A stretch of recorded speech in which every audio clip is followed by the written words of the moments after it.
Hello students, कैसे हैं आप सभी। आई होप आप सभी अच्छे होंगे। मैं ज्योति आप सभी का स्वागत करती हूं आपके अपने यूट्यूब चैनल जिनवानी क्लासेस में, जहां पर हम पढ़ते हैं ग्रेजुएशन के लिए फिजिक्स एंड मैथमेटिक्स। आज की क्लास है हमारी बीएससी फिफ्थ सेमेस्टर मैथ्स की क्लास, जिसमें आपकी बुक चल रही है group theory and ring theory. ये आपकी फर्स्ट बुक है। आपको पता है 2 कंपलसरी पेपर है। आप में से कुछ स्टूडेंट्स के कल कमेंट्स आ रहे थे कि दी हमें कंफर्म नहीं है, तो एक बार दोबारा से बता रही हूँ। 2 बुक्स आपकी ऐसी हैं जो कि सभी यूनिवर्सिटीज में कंपलसरी है। कौन कौन सी? फर्स्ट है ग्रुप एंड रिंग थ्योरी और सेकंड है आपकी लीनियर अलजेब्रा। इससे अलग जो आपका सेकंड पेपर है उसके अंदर आपको 3 चॉइस दी हुई है। या तो आप number theory and game theory choose कीजिए, या फिर आप graph and discrete mathematics choose कीजिए, या फिर थर्ड ऑप्शन है आपके पास में differential geometry and tensor analysis choose कीजिए। ठीक है, बहुत सारे कॉलेजेस में आपको चॉइस नहीं दी जा रही, कॉलेज वाले ही डिसाइड कर रहे हैं कि आपके कॉलेज में ये वाली बुक चलेगी, तो आपको उसी के अकॉर्डिंग पढ़ना होगा। ठीक है, तो ये लेक्चर हमारा ग्रुप एंड रिंग थ्योरी का। सिर्फ इन 5 में से एक बुक है जो हम नहीं चला रहे चैनल पे, वो है ग्राफ एंड डिस्क्रीट मैथमेटिक्स, क्योंकि आपको भी पता है सब कुछ एक साथ कवर अप कर पाना पॉसिबल नहीं है बिल्कुल भी, इसलिए 4 ही चल रही है, 2 कंपलसरी वाली और 2 आप सभी के इतने ज्यादा कमेंट्स आने के बाद में नंबर थ्योरी गेम थ्योरी, और सेकंड चल रही है हमारी differential geometry and tensor analysis. ठीक है, तो देखिएगा जो हमारी बुक है ग्रुप एंड रिंग थ्योरी, इसके अंदर आपके टोटल 4 यूनिट्स हैं, जिनमें से कि जो स्टार्टिंग की 2 यूनिट्स है वो हम कंप्लीट कर चुके हैं। लास्ट टाइम पे हमने सेकंड यूनिट जो की थी polynomials, rings and unique factorization domain, वो कंप्लीट की थी। आज हम थर्ड यूनिट स्टार्ट करेंगे पॉलिनोमियल रिंग्स कॉन्टिन्यूड। ये आपकी जो यूनिट है यूनिट थर्ड और फोर्थ, ये टोटल मिला करके आपकी कुल ऐसी है 8 से 10 दिन की। 8 से 10 दिन के अंदर आपकी वाली बुक कंप्लीट हो जाएगी। हो सकता है इससे पहले कंप्लीट हो जाए, फिर आपकी किसी भी मतलब इसका जो टाइम है वो उन दोनों बुक्स पे डिवाइड कर दिया जाएगा। ठीक है, तो देखिएगा इसके अंदर सबसे पहले बात करते हैं Euclidean rings and Euclidean domains के बारे में। इसके ऊपर बेस्ड आप पे क्वेश्चंस भी करने के लिए आएंगे, जो कि आपको करने होंगे। पहले डेफिनेशन समझेंगे, इसके बाद में क्वेश्चंस करेंगे। एक बात और, आज एक्चुअल में हुआ ऐसा क्लास में कि टीचर्स कुछ बता रहे थे, तो वहां पे प्रोफेसर ने बताया कि बहुत सारे स्टूडेंट्स क्या लिख करके आते हैं, भले ही जब वो एमएससी करते हैं आगे जा करके, तो आप में से कुछ स्टूडेंट्स ऐसे होंगे जो बीएससी के बाद बीएड करेंगे और उसके बाद में अपनी एमएससी करेंगे, या फिर कुछ स्टूडेंट्स ऐसे होते हैं बीएससी के बाद में गैप दे देते हैं फिर एमएससी करते हैं। कुछ भी मान लो, तो जिन्होंने अच्छे से पढ़ा है उनकी तो टेंशन है नहीं, लेकिन जो भूल जाते हैं जब आपके सामने रिंग्स आता है, ये जो आपको पढ़ाए जा रहे हैं ना अलजेब्रा में, ग्रुप हो गया, सब ग्रुप हो गया, नॉर्मल सब ग्रुप, रिंग वगैरह जितना भी आपने अब तक पढ़ लिया, ये सारा आपको हायर जब आप अगर मैथमेटिक्स से एमएससी करोगे तो वहां पर आपको देखने के लिए मिलेगा। तो आप में से बहुत सारे स्टूडेंट्स मतलब ऐसे होते हैं कुछ कि अगर उनको रिंग वाला क्वेश्चन दे दिया ना कि व्हाट इज रिंग या फिर डिफाइन रिंग, तो वो वहां पे कौन सी रिंग लिख करके आते हैं, वो रिंग सेरेमनी वाली रिंग लिख करके आते हैं। आज सुनकर के मुझे इस चीज पे हैप था कि भाई ऐसे कैसे, तो वो तब होता है जब आप ध्यान से नहीं पढ़ते, अपनी ग्रेजुएशन अच्छे से कवर अप नहीं करते, क्योंकि अगर आप एमएससी में जाओगे तो बेसिक्स आपको यही मिलने वाले हैं। ठीक है, तो उनकी बातें मुझे ध्यान आया कि आपको इनकी डेफिनेशन प्रॉपर वे में पता होनी चाहिए। ऐसी गलती आप में से कोई भी ना करे, अगर आप आगे जा रहे हो तो ऐसे नाम मत करवाना अपना गंदा कि बीएससी में पता नहीं क्या पढ़ के आए हैं, रिंग को रिंग सेरेमनी वाली रिंग लिख रहे हैं। ठीक है, तो इसलिए अच्छे से ध्यान करके पढ़ो कि क्या चीज क्या है। यहाँ पे देखो डेफिनेशन पढ़ेंगे, यूक्लिडियन रिंग या फिर यूक्लिडियन डोमेन्स क्या होते हैं कि let R be an integral domain. हमने मान लिया आर क्या है, कोई भी एक इंटीग्रल डोमेन है। In a sense let R be a commutative ring, यानी कि माना आर क्या है, कॉम्यूटेटिव रिंग है।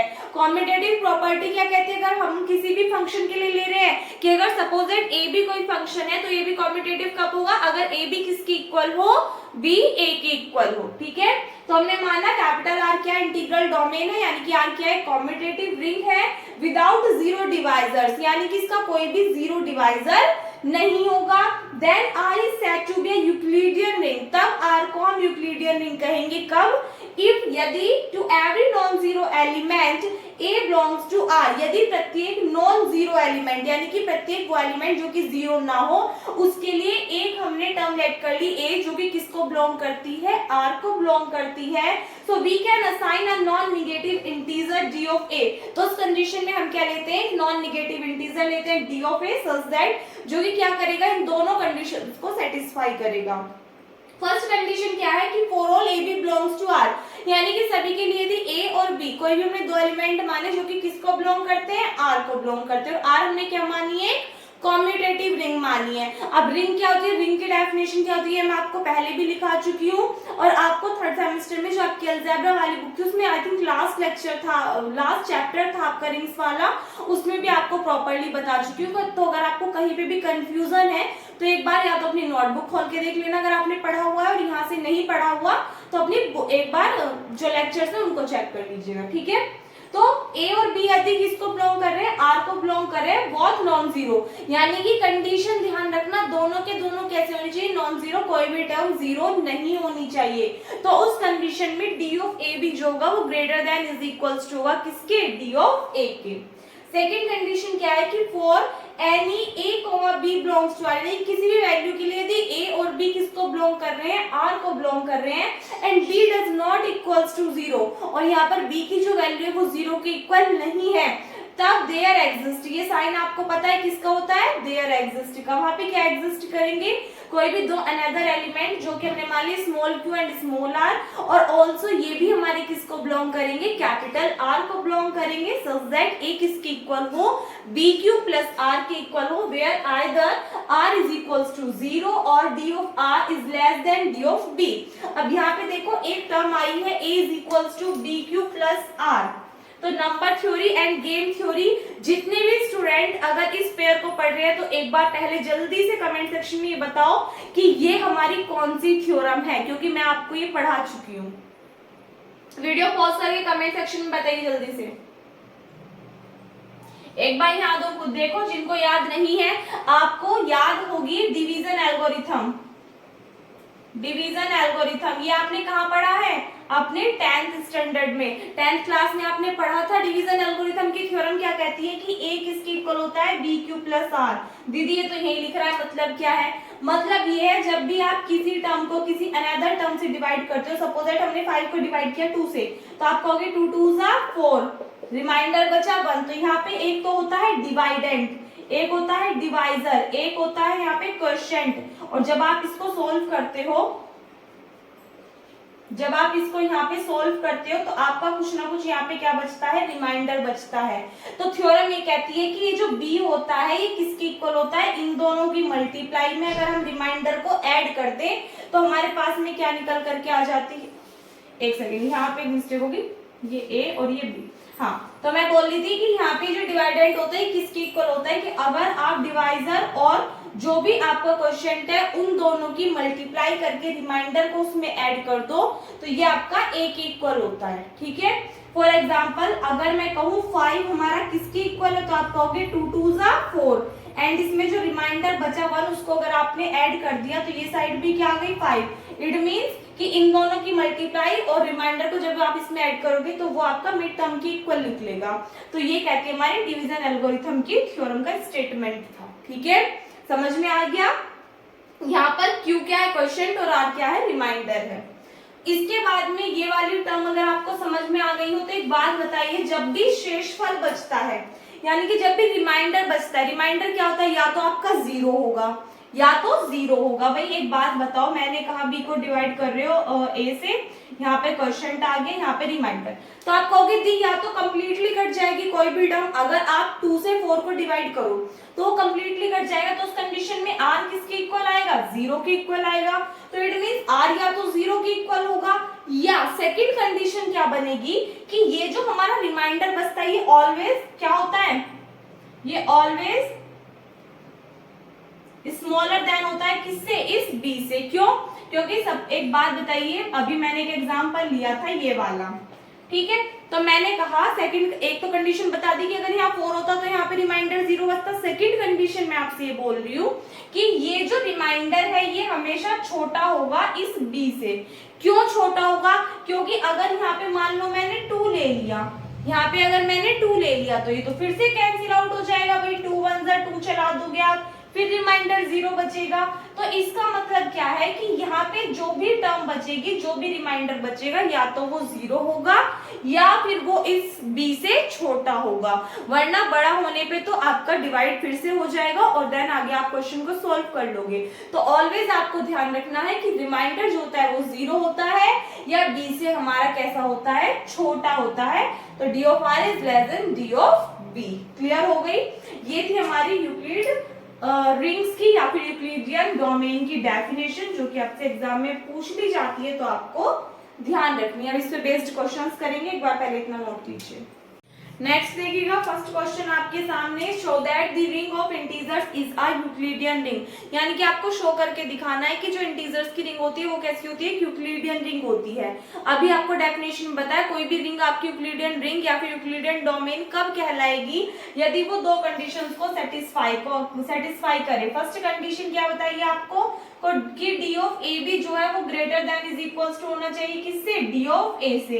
एंड सेकेंड कंडीशन क्या बताई है आपको मैंने कि डी ऑफ सेकेंड कंडीशन आपको बताई थी कि डी ऑफ आर जो है वो आपका लेस देन होगा किससे, डी ऑफ बी से।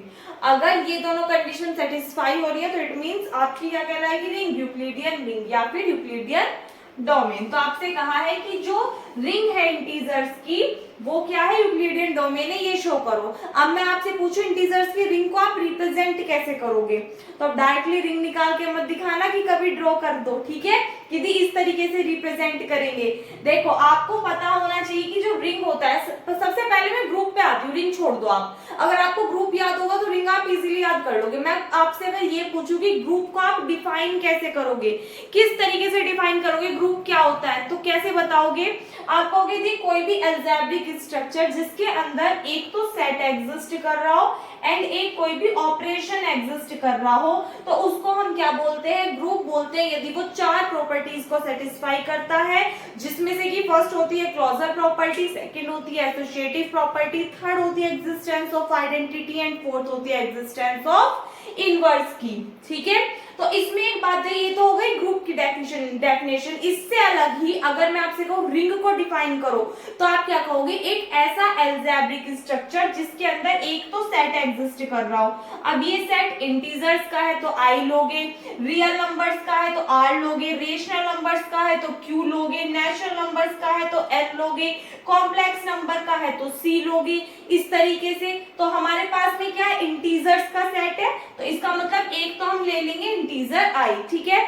इसके अलावा एक आप ऑपरेशन लेते हो एडिशन एंड एक लेते हो मल्टीप्लिकेशन, तो इनको मिला करके जो ये अलजेब्रिक स्ट्रक्चर बना, ये हमारा क्या कहलाता है, रिंग कहलाता है। अगर ये कुछ सफिशिएंट प्रॉपर्टीज को सेटिस्फाई करता है, जो कि आपको लिखाई हुई भी है और बताई हुई भी है, तो इसका मतलब अभी हमें फिलहाल प्रूफ तो करना नहीं है कि ये रिंग है, बिकॉज ऑलरेडी आपको ये गिवन है कि ये रिंग जो है इंटीजर्स की वो आपको यूक्लिडियन रिंग दिखाने, तो इट मींस जो इंटीजर्स का सेट होगा, जो भी आप अलजेब्रिक स्ट्रक्चर बनाओगे इंटीजर्स को लेकर के, वो आपका रिंग तो होगा ही होगा, उसको हमें यूक्लिडियन रिंग दिखाना है। ठीक है, तो हमें रिंग की प्रॉपर्टी यहाँ पे सेटिस्फाई नहीं करनी। तो आपको पता चल गया, इसको क्या मानोगे आप, रिंग का इसको क्या मानोगे आप, रिंग मानोगे इस अलजेब्रिक स्ट्रक्चर को। ठीक है, तो सबसे पहले आप क्या लिखोगे,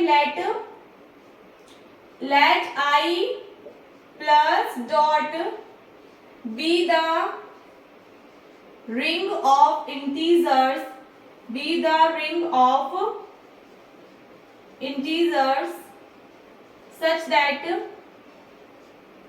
i किसके इक्वल होगा, i के अंदर इंटीजर्स के अंदर आपको पता है, आपसे ये नहीं कहा कि पॉजिटिव इंटीजर है नेगेटिव इंटीजर है, सिर्फ इंटीजर्स का सेट का है, तो इसलिए इसके अंदर जो नेगेटिव एलिमेंट्स है वो भी एग्जिस्ट करेंगे, जीरो भी एग्जिस्ट करेगा और पॉजिटिव एलिमेंट्स भी एग्जिस्ट करेंगे, यानी कि -∞ टू +∞ सभी टर्म्स क्या करेंगे, यहाँ पे एग्जिस्ट करेंगी। अगर ये क्या है, रिंग इंटीजर्स की, तो हमने मान लिया i इसके इक्वल है। ठीक है, now let d be the function on the non-zero elements of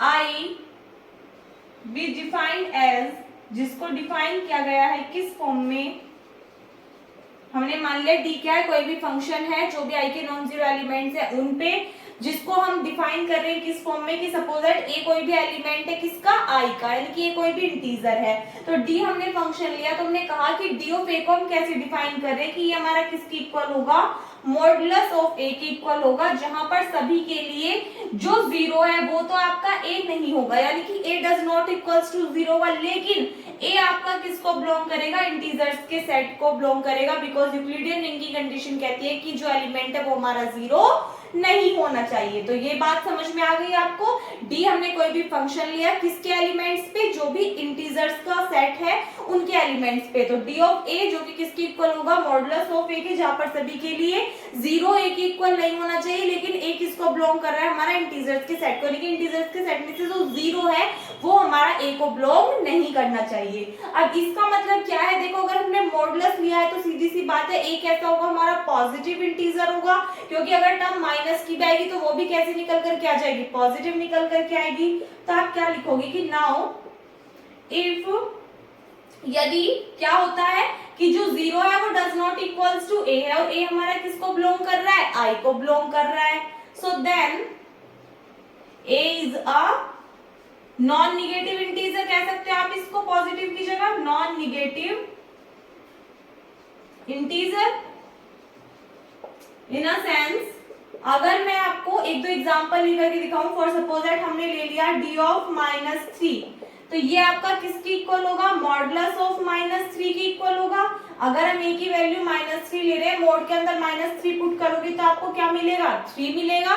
कैसा है, नॉन निगेटिव इंटीजर आ रहा है। कुछ और ले लो, सपोज दैट हमने ले लिया डी ऑफ 1, तो ये आपका किसकी इक्वल आएगा, मॉड ऑफ 1 के, जो कि सोल्व करके 1 ही आएगा। इस तरीके से आप और भी बहुत ज्यादा जो एग्जांपल से ले सकते हो, -5 ले लो, 4 ले लो, 6 ले लो, -6 ले लो, 7, 10, 11 कुछ भी ले लो। तो टोटल कुल मिलाकर के जो कंक्लूजन है वो क्या निकलेगा कि जो भी आपको टर्म मिलेगी वो कैसी होगी, पॉजिटिव, यानी कि नॉन निगेटिव होगी। ठीक है, ये चीज हमने लिखी। अब एक बात बताइए, जब हमारे पास में ये कंडीशन आ गई तो यहाँ से आप क्या करोगे, कोई भी दो एलिमेंट लेट करोगे। So now let a, b belongs to i। हमने मान लिया a और b कोई भी दो एलिमेंट है किसके, i के, and both are non zero, both are non zero. और हमने क्या मान लिए, दोनों कैसे हैं, नॉन जीरो, यानी कि जीरो नहीं है।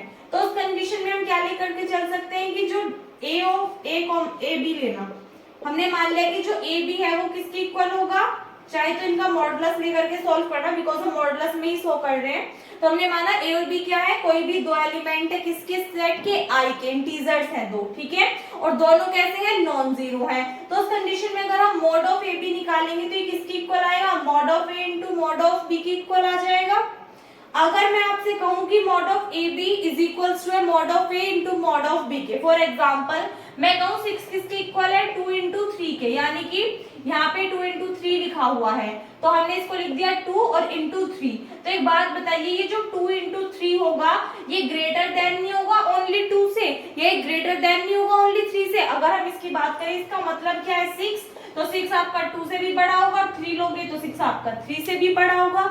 तो अगर मैंने ये कंडीशन ली है कि ए भी कोई भी दो एलिमेंट, और अगर हम इनका मल्टीप्लाई कर रहे हैं मॉडुलस के अंदर, तो मॉडुलस ऑफ ए भी हमने सेपरेट करके लिख दिया mod of A mod of B. तो यहाँ पे मैं कह सकती हूँ कि मॉड ऑफ ए बी जो है वो ग्रेटर देन होगा किससे, मॉड ऑफ ए से, बोल सकती हूँ। ऑल्सो क्या ले सकती हूँ मैं, यहाँ पे मॉड हटाओ तो डी ऑफ ए बी क्या होगा, ग्रेटर देन होगा किससे, डी ऑफ ए से। डी कैसे ले लिया, एक बात बताइए, डी ऑफ ए अगर मॉड ऑफ ए के इक्वल है, ठीक है, डी ऑफ ए किसकी इक्वल है, मॉडुलस ए के इक्वल है, तो मॉडुलस ए को अगर हम डी ऑफ ए लिख सकते हैं तो मॉडुलस ए बी को हम डी ऑफ ए भी लिख सकते हैं। सिमिलरली इसी तरीके से मॉडुलस बी को हम डी ऑफ ए लिख सकते हैं, कोई दिक्कत नहीं है। बट यहाँ पे हमने ये क्यों किया, क्योंकि यहाँ से हमारी फर्स्ट प्रॉपर्टी क्या कर गई, सेटिस्फाई कर गई, किसकी, यूक्लिडियन रिंग की। फर्स्ट प्रॉपर्टी क्या कहती है कि D of A be greater than होना चाहिए किससे, डी ऑफ ए से, यही तो कहती है हमारी फर्स्ट प्रॉपर्टी। तो ये तो हमारी हो गई सेटिस्फाई। इसके बाद में सेकंड देखेंगे, एक बार पहले आप यहाँ तक नोट कर लीजिए, अब ये वाला नोट मत करना, ठीक है, एक बार यहाँ तक का स्क्रीनशॉट ले लीजिए पहले। एक सेकंड, यहाँ पे इक्वल का साइन और लगा देना, बिकॉज ये हमारे दोनों कैसे हो सकते हैं, आपस में इक्वल भी हो सकते हैं। इन केस अगर हम यहाँ पे 1 1 ले ले, फॉर एग्जांपल मैंने ले लिया ये भी 1 है, ये भी 1 है, तो 1 into 1, तो इस कंडीशन में इनकी मल्टीप्लाई करोगी तो ये हमारे क्या हो सकता है, इक्वल भी आ सकते हैं, क्योंकि हमने ये नहीं कहा कि हम 1 नहीं लेंगे, हमने कहा सिर्फ हमारे पास में नॉन जीरो एलिमेंट होने चाहिए, जीरो ना हो, उसके अलावा कुछ भी हो सकते हैं, तो इनकी वैल्यूज कुछ भी हो सकती है इंटीजर्स के अंदर, तो ठीक है। तो इसलिए आप less than is equals to का साइन लगाओगे। एक बार पहले यहां तक कीजिए नोट, इससे आगे देखिएगा। नेक्स्ट कंडीशन प्रूफ करने के लिए आप क्या लिखोगे कि फाइनली वी नो दैट, हम क्या जानते हैं, we know that if a belongs to I, हमने क्या कहा कि a कोई भी एलिमेंट है जो कि किसको बिलोंग कर रहा है, I को बिलोंग कर रहा है, एंड हमने मान लिया अनदर एलिमेंट है b जो कि जीरो के इक्वल तो नहीं है, लेकिन ये भी हमारा किसको बिलोंग कर रहा है, I को बिलोंग कर रहा है। तो यहाँ पे क्या करेंगे, कोई भी दो इंटीजर्स एग्जिस्ट करेंगे, then there exist two integers, कौन कौन से होंगे वो integers, then there exist two integers q and r such that condition क्या होती है, a is equals to bq plus r, where either condition क्या निकल करके आती है यहाँ पे कि या तो r की वैल्यू कैसी होगी, या तो r की वैल्यू ग्रेटर देन होगी या फिर इज इक्वल्स टू होगी किससे, जीरो से, या फिर आप इसको ऐसे भी लिख सकते हो कि r की value greater than is equals to होगी किसके, जीरो के, या फिर आप इसमें सेकंड कंडीशन भी अप्लाई कर सकते हो। सेकंड कंडीशन क्या कहती है कि जो r होगा, एक काम करना है यहाँ पे जीरो मत लिखना, यहाँ पे लिखना कि यदि r की वैल्यू क्या हो, जीरो हो। दो कंडीशन है, यदि r की वैल्यू जीरो हो, अगर हम ये ले रहे हैं कि r की वैल्यू क्या हो सकती है, जीरो हो सकती है, तब d ऑफ r जो है वो हमारा लेस देन होगा किससे, d ऑफ b से। ये बात समझ में आई। हमने कंडीशन ली, अगर यहाँ पे आप greater than is equals to वाली ले लेते हो तो भी सही है, इज इक्वल्स टू वाली ले लेते हो तो भी सही है। बुक में एग्जाम्पल में जो लिखाया हुआ है वो आपको क्या लिखाया हुआ है, इज इक्वल्स टू वाला। अगर आप यहाँ पर ये भी कर रहे हो कि r की value greater than is equals to zero है तो ये भी हमारा सही है, चाहे तो आप ये लिख सकते हो, ठीक है। तो यहाँ पे क्या लिया हमने कि यदि a इज इक्वल्स टू किसके, बी क्यू प्लस आर के, जहां पर r की वैल्यू या तो जीरो से बड़ी होगी या फिर जीरो के इक्वल होगी, या दूसरी कंडीशन क्या है कि d ऑफ r की वैल्यू लेस देन होगी किससे, d ऑफ b से, यानी कि r की वैल्यू छोटी होगी किससे, जो d ऑफ b होगा उससे। तो सेकंड कंडीशन भी यहाँ पे सेटिस्फाई हो रही है कि d of r is less than d of b और r is greater than is equals to zero. यही तो होती है यूक्लिडियन रिंग की सेकंड कंडीशन जो कि हमें सेटिस्फाई करानी होती है। फर्स्ट हमारी यहाँ सेटिस्फाई हो गई, तो आप क्या कह सकते हो कि hence the ring of integers जिसको हमने रिप्रेजेंट किया था किस फॉर्म में, i प्लस डॉट की फॉर्म में, वो कैसी है, यूक्लिडियन रिंग है, इज अ यूक्लिडियन रिंग, ठीक है। इसी के साथ में ये वाला क्वेश्चन कंप्लीट होता है। आई होप आपको क्लियर हो गया होगा। कोई डाउट है तो कमेंट्स में पूछ लीजिएगा, नोट कीजिए इसको। नेक्स्ट क्वेश्चन देखिएगा क्या है, show that every field is a Euclidean ring. Same ऐसे ही होगा जैसे कि अभी हमने इससे पहले इंटीजर्स के लिए किया था। सबसे पहले आप क्या मानोगे, कोई भी फील्ड मानोगे कि let F be any field, let F be any field. हमने मान लिया क्या है, कोई भी एक फील्ड है, ठीक है। तो अब इस आपको कहा है कि इस फील्ड को आपको यूक्लिडियन रिंग दिखाना है, यानी कि इसके लिए फर्स्ट और सेकंड कंडीशन दोनों क्या करानी पड़ेगी, सेटिस्फाई, यानी कि d of a is greater than is equals to होना चाहिए d ऑफ a के, एंड सेकंड कंडीशन है d of r is less than होना चाहिए किससे, d ऑफ b से, जहां पर r या फिर किसके इक्वल हो सकता है, जीरो के इक्वल हो सकता है, ठीक है। तो यहाँ पे आप क्या करोगे, also let d be the function on the non-zero element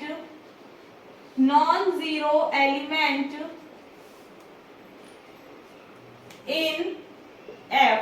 हमने मान लिया d कोई भी फंक्शन है किसमें, f में, जो कि किस पे है, जो भी f के नॉन जीरो एलिमेंट है उन पे। सो देन इस कंडीशन में आप क्या लोगे कि जो d ऑफ a है वो हमारा किसके इक्वल है, जीरो के इक्वल है, बट यहाँ पर सभी के लिए जीरो जो है वो a के इक्वल नहीं है, और a किसको बिलोंग कर रहा है, f को बिलोंग कर रहा है। ये कंडीशन ध्यान रखना। हमने माना d ऑफ a कोई भी एक फंक्शन है जो कि किसके इक्वल लिया, जीरो के इक्वल लिया, लेकिन ये जीरो जो है ये फील्ड का एलिमेंट नहीं है, क्योंकि यूक्लिडियन रिंग की कंडीशन कहती है कि जो भी आप सेट ले रहे हो उसके अंदर जो भी है जीरो एग्जिस्ट नहीं करना चाहिए, यानी कि नॉन जीरो एलिमेंट एग्जिस्ट करने चाहिए। तो हमने लिया कि कोई भी फंक्शन हमारा जीरो के इक्वल है, लेकिन ये जीरो हमारा ए के इक्वल नहीं है, बट ए हमारा किसको बिलोंग कर रहा है, एफ को बिलोंग कर रहा है। बात क्लियर हो गई, यानी कि एफ जो सेट है उसके अंदर कोई भी एलिमेंट अगर हमने ए माना तो ए हमारा ऑलवेज नॉन जीरो एलिमेंट होगा, ये हमारा जीरो को बिलोंग नहीं करेगा, जीरो के इक्वल ये हमारा नहीं होगा। ठीक है जी, तो ये हमने कंडीशन मान ली। We have assign the integer zero to every non-zero elements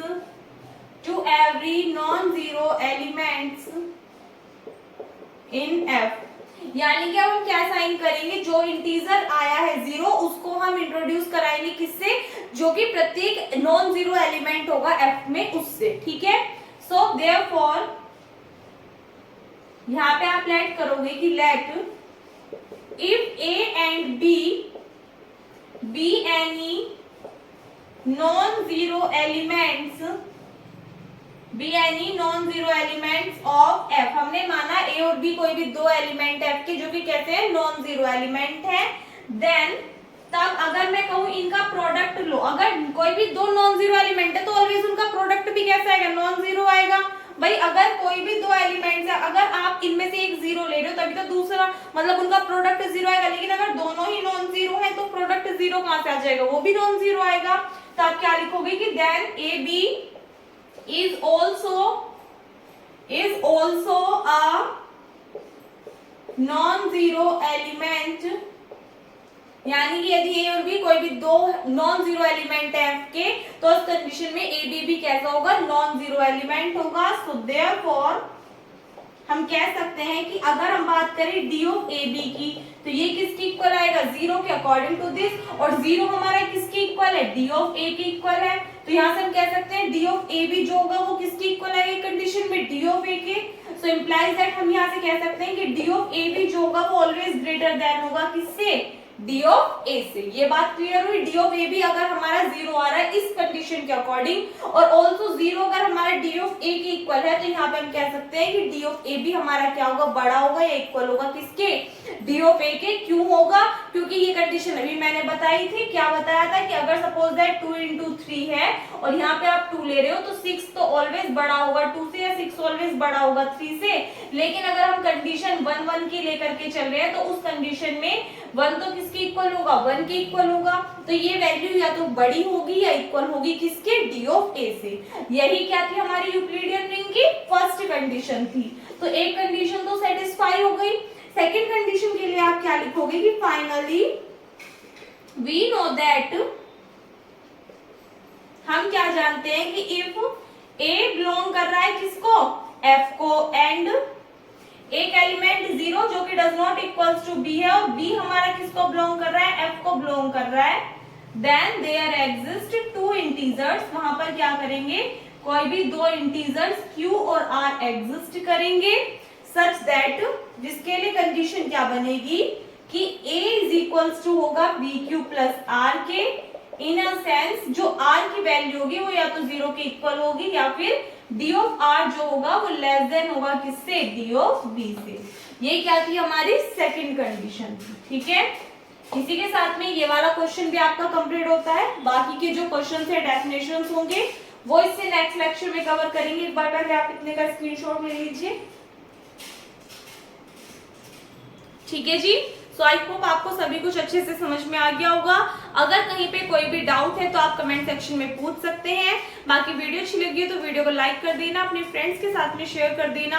अगर आप चैनल पर नहीं हो या फिर अब तक आपने चैनल को सब्सक्राइब नहीं किया तो प्लीज चैनल को सब्सक्राइब करके साथ में नोटिफिकेशन बेल को भी ऑन कर लीजिएगा ताकि आने वाली वीडियोस के नोटिफिकेशन आपको टाइम पर मिलते रहें। मिलते हैं नेक्स्ट वीडियो में। Thanks for watching.